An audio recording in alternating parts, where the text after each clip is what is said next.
ಎಲ್ರಿಗೂ ನಮಸ್ಕಾರ. Welcome to ಸ್ಪರ್ಧಾ ಅರಿವು. ಇವತ್ ನಾವು ವರ್ಲ್ಡ್ ಹ್ಯಾಪಿನೆಸ್ ರಿಪೋರ್ಟ್ 2026 ಇದ್ರ ಬಗ್ಗೆ ನೋಡೋಣ. World happiness report March 28 release ಆಯ್ತು. ಮಾರ್ಚ್ 28 ಯಾಕೆ ಇದು ಮಾರ್ಚ್ 28 ಎವ್ರಿ ಇಯರ್ ರಿಲೀಸ್ ಮಾಡ್ತಾರೆ ಅಂತಂದ್ರೆ, ಅವತ್ತು UN international day of happiness ಅಂತ ಒಂದು ದಿನವನ್ನು ಸೆಲೆಬ್ರೇಟ್ ಮಾಡ್ತಾರೆ ಎವ್ರಿ ಇಯರ್ ಮಾರ್ಚ್ 28. ಆ ಒಂದು ಉದ್ದೇಶದಿಂದ ಈ ವರ್ಲ್ಡ್ ಹ್ಯಾಪಿನೆಸ್ ರಿಪೋರ್ಟ್ ಅನ್ನ ಮಾರ್ಚ್ 28 ರಿಲೀಸ್ ಮಾಡ್ತಾರೆ. ಒಂದು ಕ್ವಶನ್ ಎಕ್ಸಾಮ್ ಅಲ್ಲಿ ಬರುವ ಸಾಧ್ಯತೆನೂ ಇರುತ್ತೆ. ಯಾಕೆ ಮಾರ್ಚ್ 28 ವರ್ಲ್ಡ್ ಹ್ಯಾಪಿನೆಸ್ ರಿಪೋರ್ಟ್ ನ ರಿಲೀಸ್ ಮಾಡ್ತಾರೆ? I mean we never know ಯಾವ ತರ ಕ್ವಶನ್ ಕೇಳ್ತಾರೆ ಅಂತ ಹೇಳಕ್ ಆಗೋದಿಲ್ಲ. ಇದು ಮೇ ಬಿ ಒಂದು ಕ್ವಶನ್ ಆಗಿ ಬರ್ಬೋದು. ಬಿಕಾಸ್ ಅವತ್ತು UN international day of happiness ನ ಸೆಲೆಬ್ರೇಟ್ ಮಾಡುವಂತದ್ದು. ಯಾರು ಈ ಒಂದು ವರ್ಲ್ಡ್ ಹ್ಯಾಪಿನೆಸ್ ರಿಪೋರ್ಟ್ ನ ರಿಲೀಸ್ ಮಾಡ್ತಾರೆ? ಇದು ನೆಕ್ಸ್ಟ್ ಕೇಳಬಹುದಾದಂತಹ ಒಂದು ಕ್ವಶನ್ ಆಗಿರುತ್ತೆ. ಯಾರು ಮಾಡ್ತಾರೆ ಅಂತಂದ್ರೆ, Oxford well being research centre. ಇವರಿಗೆ ಯಾರು ಪಾರ್ಟ್ನರ್ಶಿಪ್ ಆಗಿ ಹೆಲ್ಪ್ ಮಾಡ್ತಾರೆ ಅಂತಂದ್ರೆ, Gallup and UN sustainable development solution network.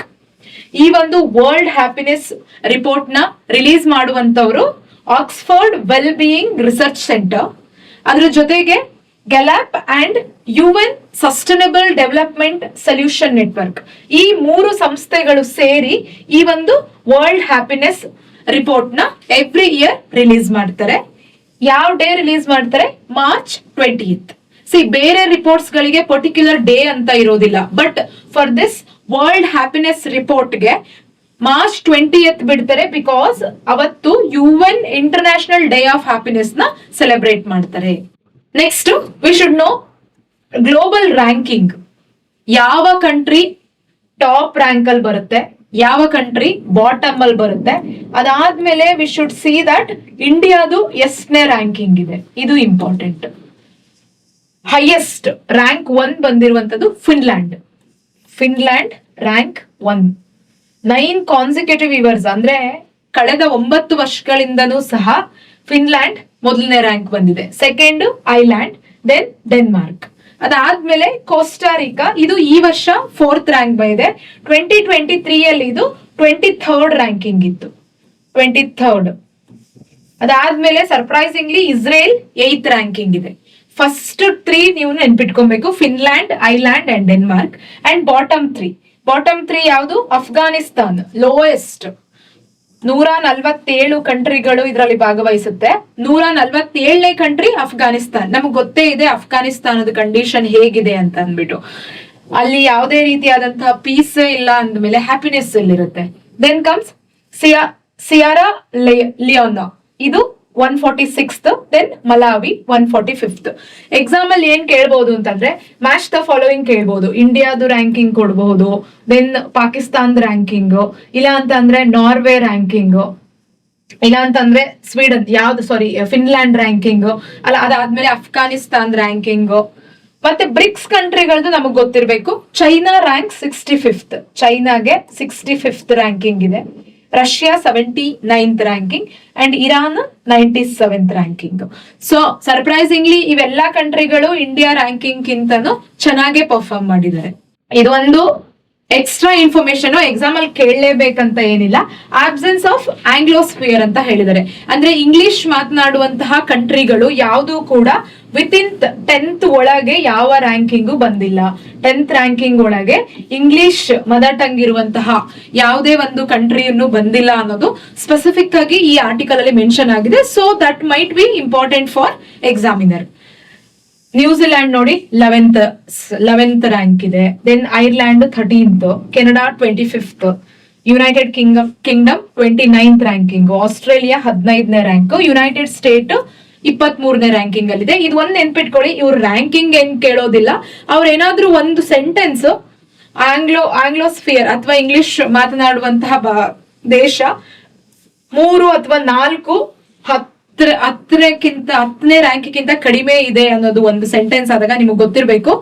Below 10th ranking ಯಾವುದೇ ರೀತಿಯಾದಂತಹ ಇಂಗ್ಲಿಷ್ ಸ್ಪೀಕಿಂಗ್ ಕಂಟ್ರೀಸ್ ಇಲ್ಲ ಅನ್ನೋದು ಮೇನ್ಲಿ ಇದು ನಮ್ಗೆ ಇವಾಗ ಇಂಪಾರ್ಟೆಂಟ್ ಆಗುತ್ತೆ. ಇಂಡಿಯಾದು ಪರ್ಫಾರ್ಮೆನ್ಸ್, ಇಂಡಿಯಾ ಎಷ್ಟನೇ ರ್ಯಾಂಕಿಂಗ್ ಪಡೆದಿದೆ?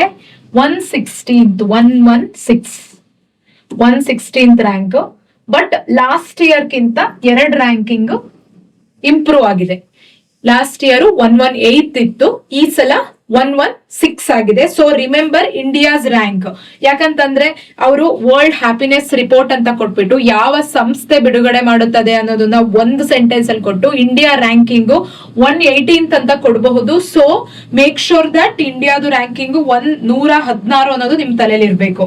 ಅದಾದ್ಮೇಲೆ ನೆಕ್ಸ್ಟ್ ನಮ್ಗಿಂತ ಬೆಟರ್ ಪರ್ಫಾರ್ಮೆನ್ಸ್ ನಮ್ಮ ಸರೌಂಡಿಂಗ್ ಕಂಟ್ರೀಸ್ ಯಾವ್ದು ಮಾಡಿದ್ದಾರೆ ಅಂದ್ರೆ ನೇಪಾಲ್ 99th ರ್ಯಾಂಕಿಂಗ್.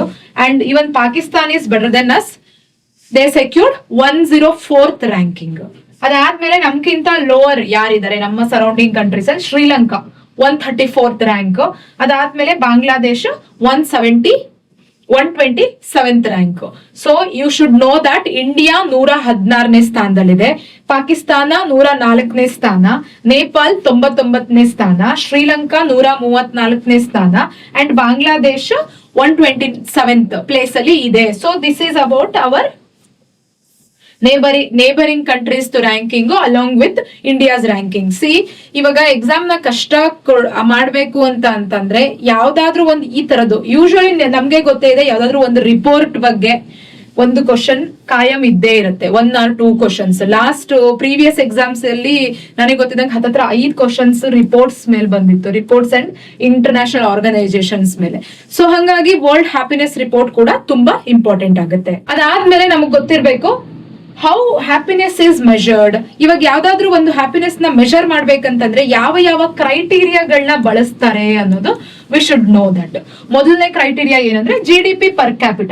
ಒಂದು ದೇಶದಲ್ಲಿ GDP ಪರ್ ಕ್ಯಾಪಿಟ ಎಷ್ಟಿದೆ ಪ್ರತಿಯೊಬ್ಬ ಮನುಷ್ಯನಿಗೆ, ಆ ಒಂದು ಎಕನಾಮಿಕ್ ಔಟ್ಪುಟ್ ಮತ್ತೆ ಮೆಟೀರಿಯಲ್ ಲಿವಿಂಗ್ ಸ್ಟ್ಯಾಂಡರ್ಡ್ ಎಷ್ಟಿದೆ ಅನ್ನೋದು ಮೊದಲನೇ ಕ್ರೈಟೀರಿಯಾ ಆಗುತ್ತೆ. ಅದಾದ್ಮೇಲೆ ಹೆಲ್ದಿ ಲೈಫ್ ಎಕ್ಸ್ಪೆಕ್ಟೆನ್ಸ್, ಒಬ್ಬ ವ್ಯಕ್ತಿ ಆರೋಗ್ಯ ಹೇಗಿದೆ, ಅವನ ಆರೋಗ್ಯ, ಅವನು ಎಷ್ಟು ವರ್ಷಗಳು ಒಳ್ಳೆಯ ಆರೋಗ್ಯದಿಂದ ಅವನು ಜೀವಿಸ್ತಾನೆ ಅನ್ನೋದು ಸೆಕೆಂಡ್ ಕ್ರೈಟೀರಿಯಾ. ಅದಾದ್ಮೇಲೆ ಥರ್ಡ್ ಕ್ರೈಟೀರಿಯಾ ಏನು ಅಂದ್ರೆ ಜನರಾಸಿಟಿ, charitable giving and community spirit. ಅಂದ್ರೆ ಎಷ್ಟರ ಮಟ್ಟಿಗೆ ಒಂದು ವ್ಯಕ್ತಿ ತನ್ನಲ್ಲಿರುವಂತದನ್ನ ಇನ್ನೊಬ್ಬರಿಗೆ ದಾನ ಮಾಡ್ತಾನೆ, ಅದು CSR ಫಂಡ್ ಥ್ರೂ ಆಗಿರಬಹುದು ಅಥವಾ ಹೀಗೆ. ಇದು ಮೂರನೇ ಕ್ರೈಟೀರಿಯಾ ಜನರಾಸಿಟಿ. ಇದು ಕೂಡ ಎಕ್ಸಾಮ್ ಅಲ್ಲಿ ಆಗ್ಬಹುದು. 6 ಕ್ರೈಟೀರಿಯಾ ಕೊಟ್ಬಿಟ್ಟು only 1, only 2, all of the above or none of the above ಈ ತರನು ಕೊಡ್ಬೋದು. ಸೊ ನೆನ್ಪಿಟ್ಕೊಳ್ಳಿ, GDP per capita, healthy life expectancy, ಅದಾದ್ಮೇಲೆ ಜನರಾಸಿಟಿ, ಆಮೇಲೆ social support, having someone to count in times of need. ಅಂದ್ರೆ ಒಬ್ಬ ಮನುಷ್ಯರು ಇವಾಗ ನೋಡಿ, ನಮ್ಗೆ ಫ್ರೆಂಡ್ಸ್, ರಿಲೇಟಿವ್ಸ್, ಫ್ಯಾಮಿಲಿ ಅಂತೆಲ್ಲ ಇರುತ್ತಲ್ವಾ. ಸೊ ಯಾರು ನಮ್ಗೆ ನಮ್ಮ ನೀಡಲ್ಲಿ ಇರ್ತಾರೆ, ಒಬ್ಬ ಮನುಷ್ಯನ ನೀಡಿಗೆ ಯಾರು ಇರ್ತಾರೆ ಅನ್ನೋದು ಕೌಂಟ್ ಆಗುತ್ತೆ. ಇದು ಕೇವಲ ಮನಿ ಮಾತ್ರ ಅಲ್ಲ, ಹ್ಯಾಪಿನೆಸ್ಗೆ ನಮ್ ಸರೌಂಡಿಂಗ್ ಪೀಪಲ್ ಕೂಡ ಕೌಂಟ್ ಆಗ್ತಾರೆ. ಯಾಕಂತಂದ್ರೆ ಒಬ್ಬ ವ್ಯಕ್ತಿ ಖುಷಿಯಾಗಿ ಬದುಕಬೇಕು ಅಂತಂದ್ರೆ ಅವನಿಗೆ ಸರೌಂಡಿಂಗ್ ಎನ್ವೈರನ್ಮೆಂಟ್ ತುಂಬಾ ಚೆನ್ನಾಗಿರ್ಬೇಕು. ನಮ್ ಜೊತೆ ಇರುವಂತಹ ಫ್ರೆಂಡ್ಸ್ ಆಗಿರ್ಬಹುದು, ನಮ್ ಫ್ಯಾಮಿಲಿ ಆಗಿರ್ಬಹುದು, ನಮ್ ರಿಲೇಟಿವ್ಸ್ ಆಗಿರ್ಬಹುದು, ಅಥವಾ ನಮ್ ಕಲೀಗ್ಸ್, ಇವರೆಲ್ಲರೂ ಕೂಡ ಇಂಪಾರ್ಟೆಂಟ್ ರೋಲ್ ನ ಪ್ಲೇ ಮಾಡ್ತಾರೆ ಒಬ್ಬ ವ್ಯಕ್ತಿ ಖುಷಿಯಾಗಿರೋದಕ್ಕೆ. Then freedom. ಅಂಡ್ ಇನ್ನೊಂದು, ಇಂಡಿಯಾದ ರ್ಯಾಂಕಿಂಗ್ ಯಾಕೆ 116 ಇದೆ ಅಂತ ಇವಾಗ ಗೊತ್ತಾಗ್ತಿದೆ ಅನ್ಸುತ್ತಲ್ವಾ. Freedoms to make their own choice. ಇವಾಗ ನೀವೇ ತಗೊಳ್ಳಿ, ನೀವೀಗ ಕಾಂಪಿಟೇಟಿವ್ ಫೀಲ್ಡ್ ಓದ್ತಿದ್ದೀರಾ, ಎಷ್ಟು ಜನದ್ರದ್ದು ಓನ್ ಚಾಯ್ಸ್ ಆಗಿ ಬಂದಿರ್ತೀರಾ ಅಥವಾ ಎಷ್ಟು ಜನ ಪ್ರೆಷರ್ ಇಂದ ಬಂದಿರ್ತೀರಾ ಅದ್ ನಿಮಗ್ ಗೊತ್ತಿರುತ್ತೆ. ಅದಾದ್ಮೇಲೆ ನೆಕ್ಸ್ಟ್ ಪರ್ಸೆಪ್ಷನ್ ಆನ್ ಕರಪ್ಷನ್ ರಹಿತವಾಗಿರುವಂತಹ ಒಂದು ಸಮಾಜ ಕೂಡ ಈ ಒಂದು ಹ್ಯಾಪಿನೆಸ್ ಮೆಜರ್ಮೆಂಟ್ ಅಲ್ಲಿ ಕೌಂಟ್ ಆಗುತ್ತೆ. ಇನ್ನೊಂದು, the Goldilocks rule of social media. Goldilock ಅಂತಂದ್ರೆ ಯೂಶುವಲಿ ನಮ್ಗೆ ನಾವು ಇದನ್ನ ಜಿಯೋಗ್ರಫಿಯಲ್ಲಿ ಓದಿರ್ತೀವಿ. Goldilock zone, earth Goldilock zone ಅಲ್ಲಿ ಲೊಕೇಟ್ ಆಗಿದೆ. Not too much heat or not too much cold ಇರುವಂತಹ ಒಂದು ಪ್ರದೇಶದಲ್ಲಿ ಅರ್ತ್ ಲೊಕೇಟ್ ಆಗಿದೆ ಅಂತ ನಾವು ಓದಿರ್ತೀವಿ. ಇದು ಗೋಲ್ಡಿಲಾಕ್ ಝೋನ್ಸ್ ಇನ್ ಅಥವಾ ರೂಲ್ ಇನ್ ಸೋಷಿಯಲ್ ಮೀಡಿಯಾ ಅಂದ್ರೆ ಏನು ಅಂದ್ರೆ, ಪ್ರತಿಯೊಬ್ಬ ವ್ಯಕ್ತಿ 1 hour ಸೋಷಿಯಲ್ ಮೀಡಿಯಾನ ಯೂಸ್ ಮಾಡಿದ್ರೆ ಅಂದ್ರೆ ಅವನ ಬೆಳವಣಿಗೆಗೆ ಅದು ಯೂಸ್ ಆಗುತ್ತೆ. ಅಂದ್ರೆ ವೆಲ್ ಬೀಯಿಂಗ್ ಗೆ, if you use in proper skill ಡೆವಲಪ್ಮೆಂಟ್ಗೆ ಅಥವಾ ಇನ್ನೊಂದಕ್ಕೆ ಅವನು ಸೋಷಿಯಲ್ ಮೀಡಿಯಾನ 1 hour or on average use ಮಾಡಿದ್ರೆ it's good for him. But ಇವಾಗ ಗ್ಲೋಬಲ್ ಆವರೇಜ್ ಎಷ್ಟಿದೆ ಅಂದ್ರೆ 2.5 hours per day ಇದೆ. 1 hour ಅಥವಾ 1 hour ಕಿಂತ ಕಮ್ಮಿ ಇದ್ರೆ ಅದು ಅವರ ಬೆಳವಣಿಗೆಗೆ ಅಥವಾ ವೆಲ್ಫೇರ್ನೆಸ್ಗೆ ಹೆಲ್ಪ್ ಆಗುತ್ತೆ. ಅದೇ ಈಗ global average 2.5 hours per day ಇದ್ದಾಗ ಅದು ಯಾವುದೇ ರೀತಿಯಾದಂತಹ ಒಂದು ಆಡ್ ಆನ್ ಆಗೋದಿಲ್ಲ, ನಮ್ಗೆ ಅದು ಹಾರ್ಮ್ ಆಗುತ್ತೆ. So you should remember that Goldilocks rule of social media ಅಂತಂದ್ರೆ, ಇಫ್ ಅ ಪರ್ಸನ್ 1 ಗಂಟೆಗಿಂತ ಕಡಿಮೆ ಅಥವಾ 1 ಗಂಟೆ ಅಥವಾ 1 ಗಂಟೆಗಿಂತ ಕಡಿಮೆ ಸೋಷಿಯಲ್ ಮೀಡಿಯಾನ ಒಂದು ಲೈಫ್ ಅಪ್ ಸ್ಕಿಲ್ ಮಾಡಕ್ಕೆ ಅಥವಾ ಯಾವ್ದಾದ್ರು ಹೊಸ ಸ್ಕಿಲ್ಸ್ ನ ಕಲಿಯೋಕೆ ಯೂಸ್ ಮಾಡಿದ್ರೆ ಅದು ವೆಲ್ಫೇರ್ ಆಗಿ ಆಡ್ ಆಗುತ್ತೆ. ಅದೇ ಮೋರ್ ದೆನ್ 1 hour ಆದ್ರೆ ಅದು ಹಾರ್ಮ್ಫುಲ್ ಆಗುತ್ತೆ. ಈಗ ರಾಷ್ಟ್ರ ಅಥವಾ ಅಂತಾರಾಷ್ಟ್ರೀಯವಾಗಿ ಕ್ಯಾಲ್ಕುಲೇಟ್ ಮಾಡಿದಾಗ ಗ್ಲೋಬಲ್ ಆವರೇಜ್ ಎಷ್ಟಿದೆ ಅಂತಂದ್ರೆ 2.5 hours per day. This is way too much. 2.5 ಗಂಟೆ ದಿನಕ್ಕೆ ಅಂತಂದ್ರೆ it's definitely too much. So this is all about the world happiness report. So ನೀವು ಇಲ್ಲಿ ನೆನ್ಪಿಟ್ಕೊಬೇಕಾಗಿರುವುದು, make a note of all these things. World happiness report ಯಾವ ದಿನ ಬಿಡ್ತಾರೆ, ಯಾಕೆ ಅದೇ ದಿನ ಚೂಸ್ ಮಾಡಿದ್ದಾರೆ ಅನ್ನೋದು. ಅದಾದ್ಮೇಲೆ ನೆಕ್ಸ್ಟ್ ಕಮ್ಸ್ ಯಾವ ಸಂಸ್ಥೆಗಳು ಸೇರಿ ಈ ಒಂದು ರಿಪೋರ್ಟ್ ನ ಬಿಡ್ತಾರೆ, ಮತ್ತೆ ಟಾಪ್ 3 ಮತ್ತೆ ಬಾಟಮ್ 3 ಕಂಟ್ರಿಗಳು ಯಾವ್ಯಾವುದು. ಅದಾದ್ಮೇಲೆ ಇಂಡಿಯಾದು ರ್ಯಾಂಕಿಂಗ್ ಎಷ್ಟಿದೆ, ಇಂಡಿಯಾದು ನೇಬರ್ ಕಂಟ್ರೀಸ್ ರ್ಯಾಂಕಿಂಗ್ ಎಷ್ಟಿದೆ. ಇದಾದ್ ನೆಕ್ಸ್ಟ್ ಏನ್ ಬರುತ್ತೆ ಹೇಳಿ, ಇದಾದ ನೆಕ್ಸ್ಟ್ ಇಂಡಿಯಾದ ನೇಬರ್ಹುಡ್ ಕಂಟ್ರಿ ಆದ್ಮೇಲೆ ಕ್ರೈಟೀರಿಯಾಸ್, ಯಾವ ಕ್ರೈಟೀರಿಯಾದ ಆಧಾರದ ಮೇಲೆ ಅಥವಾ ಪ್ಯಾರಾಮೀಟರ್ ನ ಆಧಾರದ ಮೇಲೆ ಈ ಒಂದು ರಿಪೋರ್ಟ್ ನ ಬಿಡುಗಡೆ ಮಾಡ್ತಾರೆ.